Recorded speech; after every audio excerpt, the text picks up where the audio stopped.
You know, one of the most fun jobs I've had here at Fuqua in the last couple of years was designing the Health IT and Strategy course. So President Obama got up in front of the country, in front of the Congress, and said, we're going to use this technology to improve quality and reduce cost. The only issue is none of us know how to do that. So to design the Health IT course, the Health IT and Strategy course, we went back to base principles. How does technology relate to business model transformation and business model improvement? What are the ways to think about technology and deploying technology that allows us to conceptualize this change in business model? So what are basic frameworks? What are the underlying principles that we should think about? How do we want to think about scale in terms of relationship between health IT implementation? You know, what Google is doing is dramatically different than every hospital building their own electronic health record. So that's a scale issue. The second is network economics. You know, there were two parts of the HITECH Act. One was meaningful use and one was health information exchange.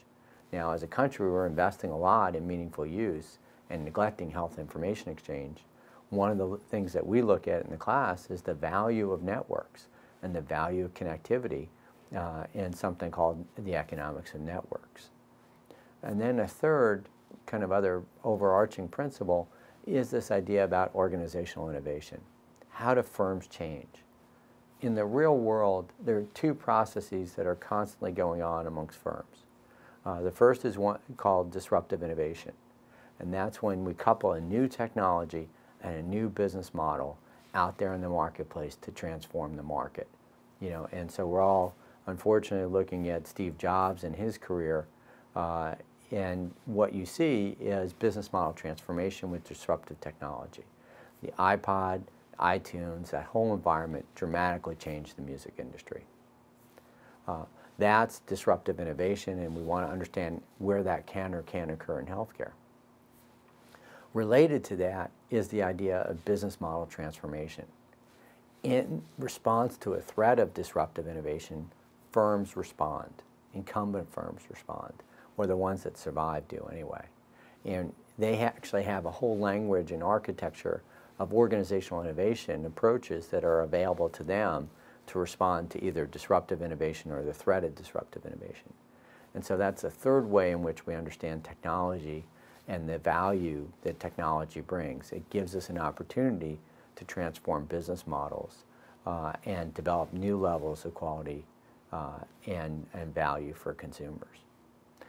So at the end of all of this, we bring this together in the classroom magically over a 12-week period and have people, as their final assignment, the student teams actually come up with their own ideas about some type of sustainable innovation in healthcare, either a disruptive innovation as a NewCo or a business process improvement within an existing organizational framework. We're in the midst of a $30 billion investment in health IT across the country. And at the end of that, we'll have created new systems to collect information, and we'll have created nobody to use that information. MMCi is really the beginning of a process for understanding how to use that data to transform the delivery of healthcare. So our students need to understand how to get data into systems, but much more importantly, how to get data out. The idea of business intelligence, using the information either as a learning healthcare system to improve the efficiency of health insurance design, in disease management, in post-market surveillance for new medications and new devices. That's the holy grail at the end of the day.